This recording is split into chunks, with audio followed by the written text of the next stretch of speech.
Thanks for sharing, man. Oh, my this pleasure. is like fantastic. Yes.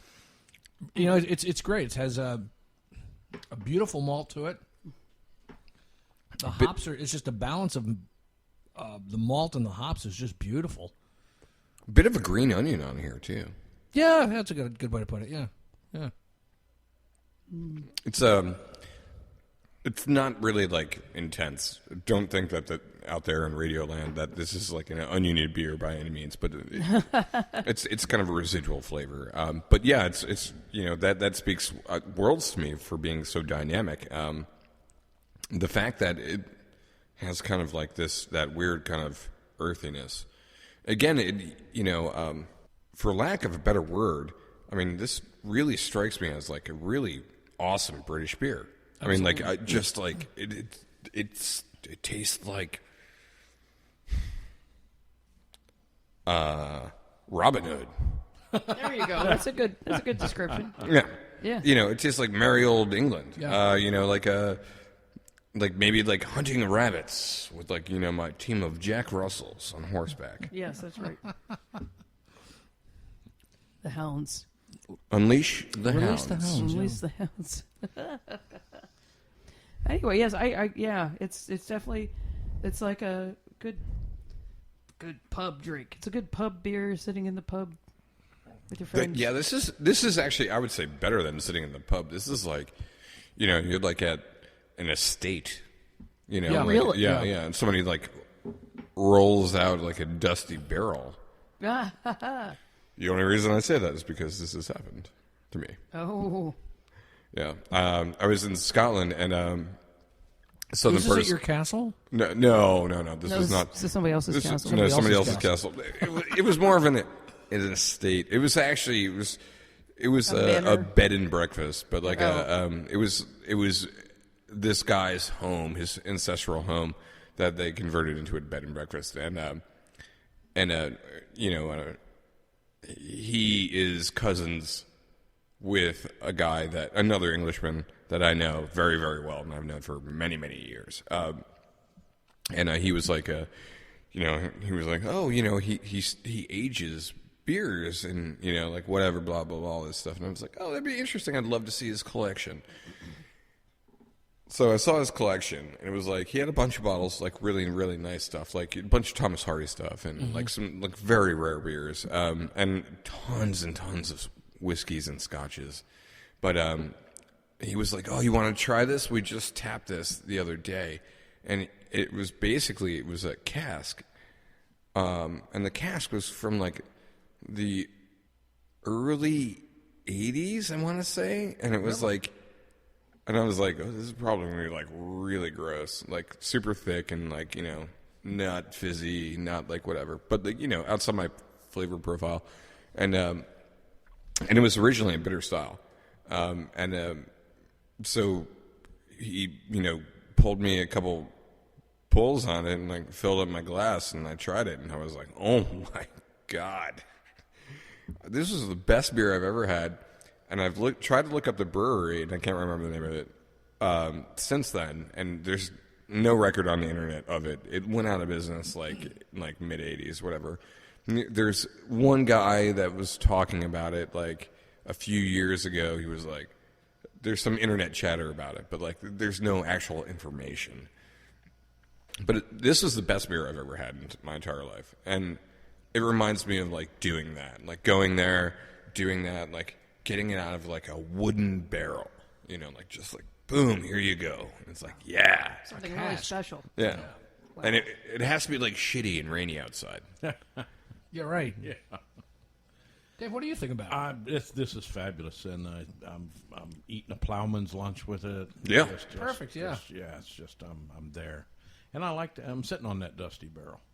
Yeah, yeah, and maybe a soup with a bread bowl, like some chowder. I guess that would be the New England version of it, but the New England. That's where I'm from, so Right. Does that make you a New Englishman? Makes me a Yankee, actually. Yeah. Yeah. Well, you knew that. I think England should be our word. England. Yeah, we haven't come up with a word yet. That's a Toast great to idea. England. Yeah.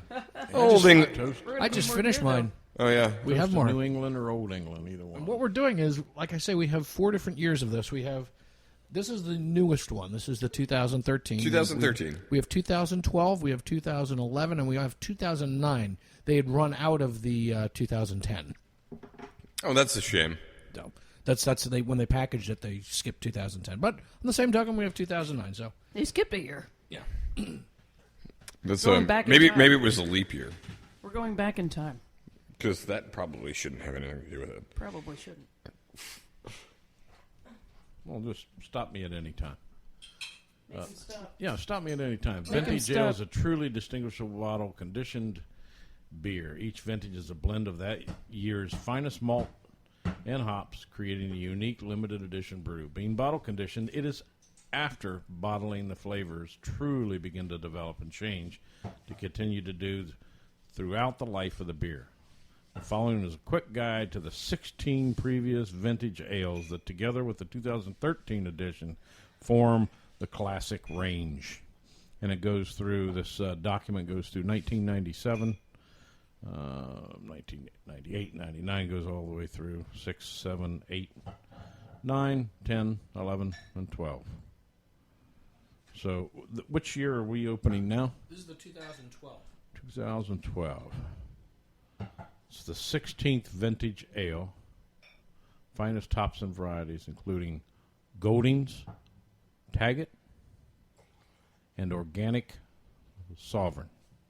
These compiled with the organic barley grown by Sir James Fuller and the Oh, they're using organic barley, huh? Noston Park Estate, That's actually really rare.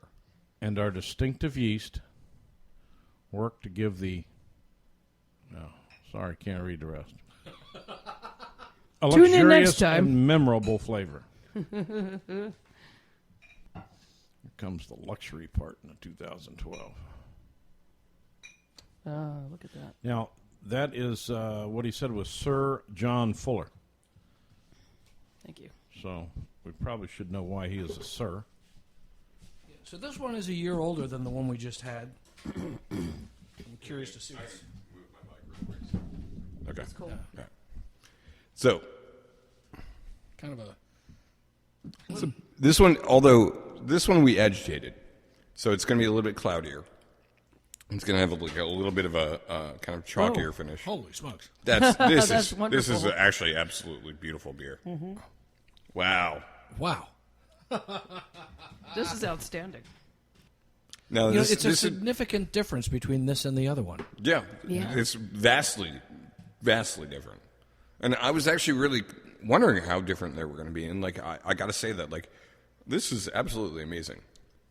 One of the things they said about them is that they don't exactly, but they pretty much stick to the same recipe every year. Yeah. But it's not exactly the same. Yeah. But so, okay, it's not exactly the same, but this beer is so significantly different than the 2013 version. It must be because of the aging, and perhaps it's because you agitated the yeast. Yeah, I mean, that's something that's to do with going to more affect. I mean, I don't know if anyone else noticed it.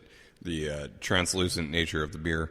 Mm-hmm. The other one, it was a little bit lighter in color, but it was more crystal versus this, which is a little bit smoky. Yeah, and this one actually has a more creamy flavor to me. Yeah, yeah, much more, and that probably has something to do with the aging. That's a normal characteristic Yeah. of aging.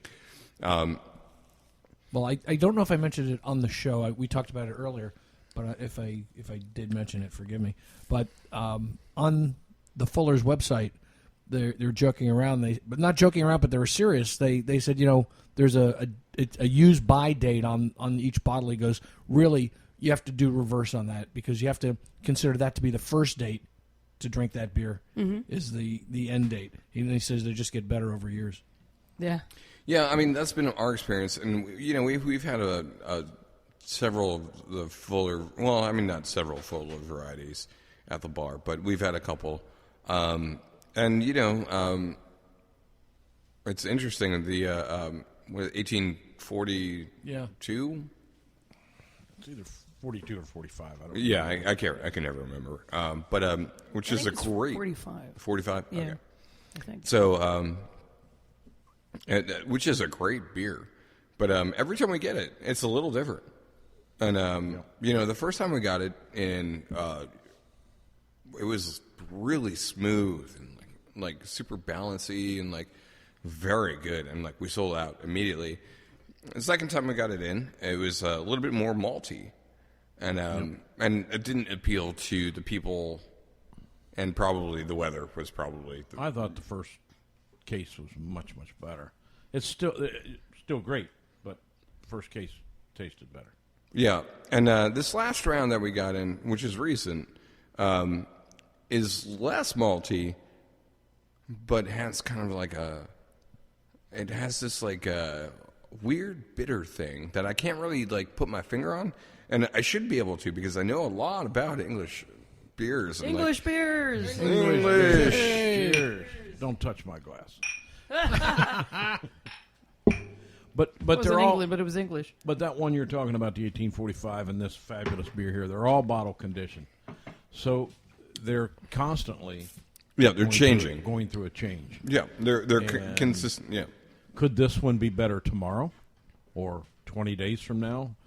No one knows. Could be better in 2 years. Probably be better in 2 years, or hard to believe it would be better in 2 years, but it could be even fabulous in 8 years. Yeah. You just don't know, but when to crack that top. But we're cracking that top right now. It's really good right now. Crack on the top on Yeah. these Yeah. four. So It's hard to believe it'd get any better than this. Yeah. It's funny because people talk about aging beers and stuff, and like the what happens, the chemical change that goes on. So, for instance, like if you get a really hoppy IPA, like what's a really hoppy IPA? Green Flash makes a really Green hoppy. Flash. Yeah, if Out you of San Diego.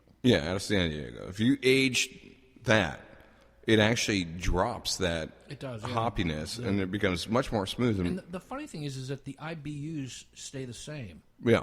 but it must be the malt that is affecting the hops or becoming more prominent. I guess that's Yeah, the only thing yeah. I can think of. Yeah, exactly. And then, also, a lot of big beers like Imperials and stuff like that, if you age them, they also smooth out in a kind of a really strange way. It's like they become more rich, but yet still smoother. And they're more likely, the larger beers are more likely to actually lose their effervescence over time. But they're not actually really that fizzy anyway. So I think this is marvelous beer. this is. Yeah, Very rich and caramel. It's good. We're supposed to be telling our listeners tasty notes and things like that, and all we can come up with, this is a fabulous beer. Yeah. All right, so here's my Isn't that taste. crazy? Here's my tasting notes on this beer. Buy it now. Buy all you can get. Stockpile it. Become weird about it. Yeah, it's a very, very limited amount, and we were talking before. You become that's the other one. But the point is that they're selling this. The one that we got today comes in a 4-pack, and it's by year, and it's the one we got is 2013, 2012, 2011, and then it jumps down to 2009. The reason it did that is because they're completely out of the 2010s. It's a vintage ale collector's pack, limited edition. There you go. Fullers It's for winners of Quidditch matches only. only. You must be a winner. Considering If you're not a winner, go home. considering they're using the same hops, the same malts with each year, from what I'm reading, they are going to have the same tasting characteristics, the same tasting notes, somewhat, the same pairings with food. But I got to believe, as we go back in the years, maybe a richer cheese, maybe the same cheese, but a richer cheese. A cheddar Stilton. or Yeah. So, but the funny thing is, these beers are different, but they're the same. Yeah. And it's so the tasting notes are kind of the same in that aspect. Yeah. That make any sense? Yeah, absolutely. Yeah, and I can see you're drinking, right. I'm not going to pair this with any type of a food, but I would say that I think I would enjoy this in the back of a 1962 Rolls-Royce Silver Cloud. Oh,